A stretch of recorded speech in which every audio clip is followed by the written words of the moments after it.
Bombastic side-eye, criminal offensive side-eye.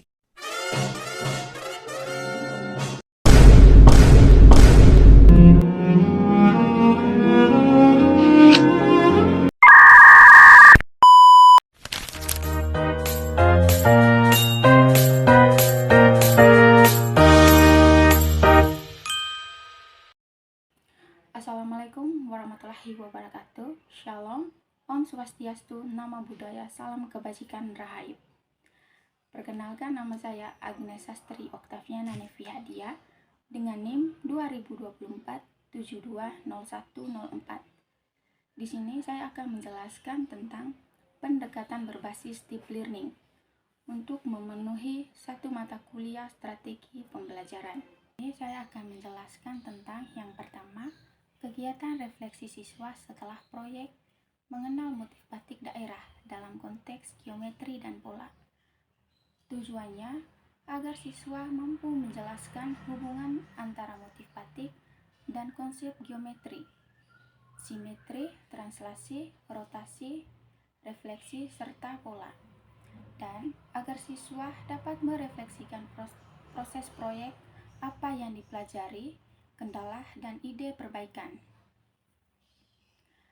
Jadi langkah-langkah dalam kegiatannya yaitu yang pertama, pemanasan. Guru ajak siswa bernapas singkat dan menyebutkan satu kata yang paling mereka ingat dari proyek.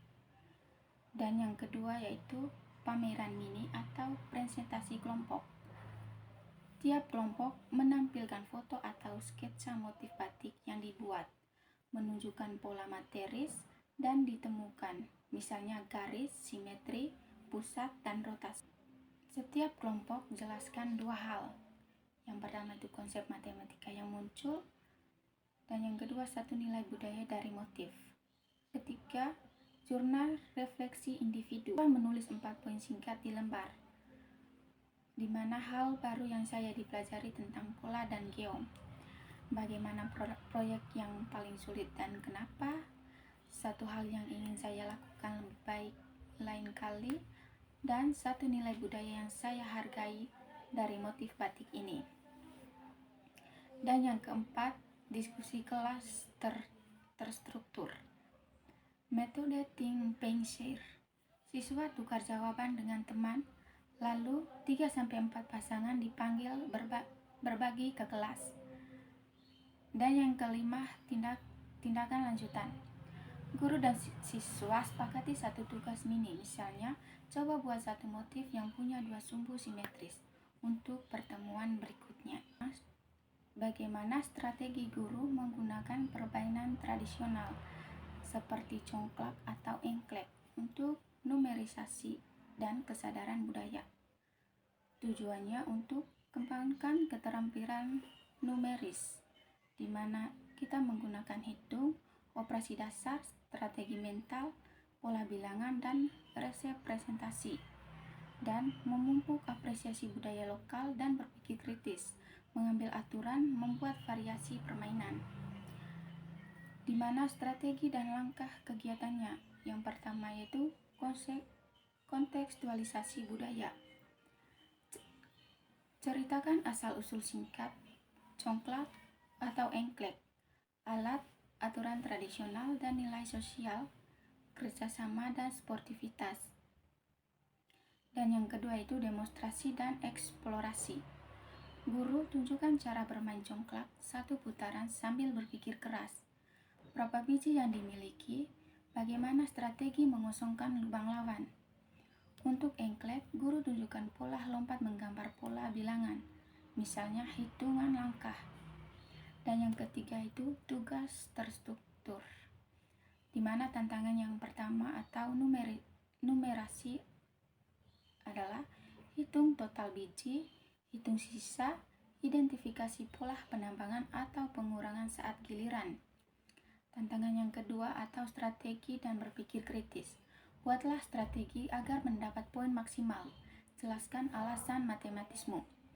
Tantangan ketiga atau generalisasi.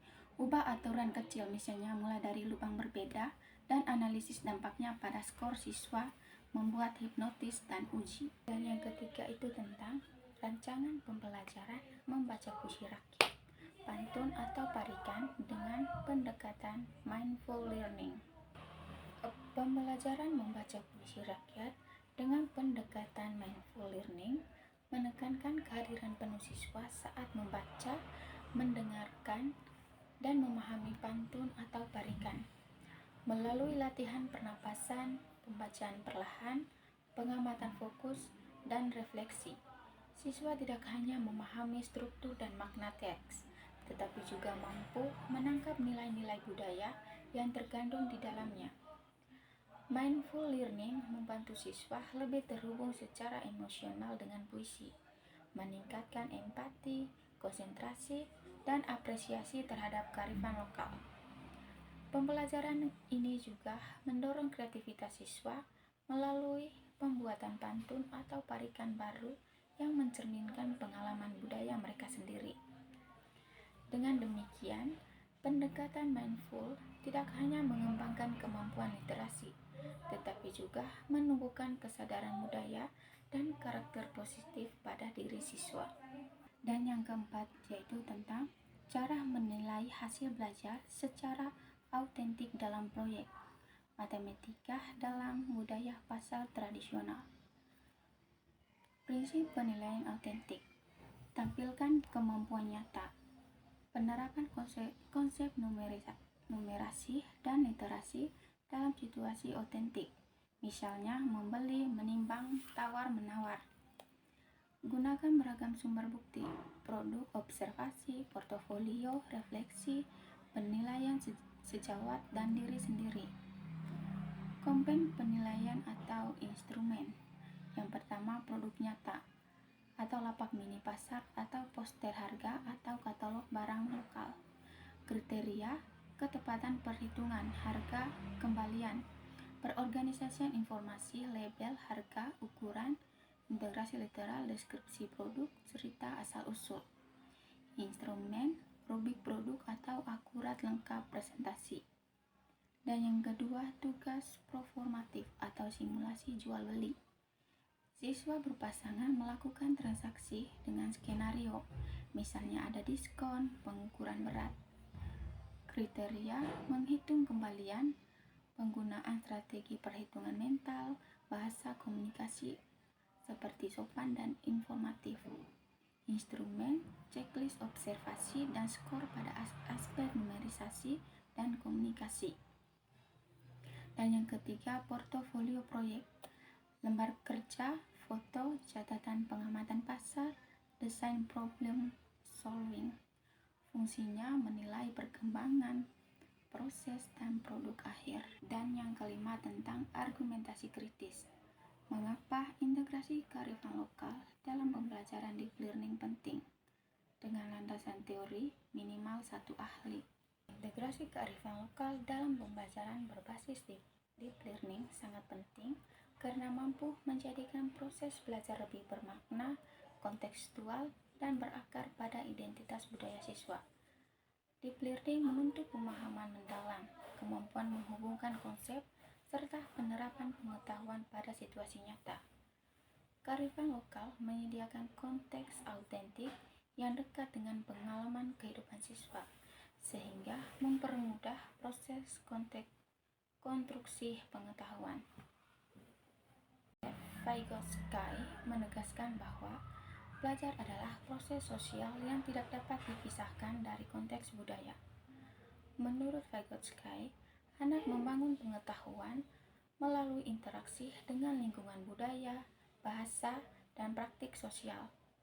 Oleh karena itu, memasukkan kearifan lokal dalam pembelajaran membantu siswa menginternalisasi konsep reflektif, karena mereka belajar di dalam zona budaya yang sudah familiar dan mendukung pembentukan makna.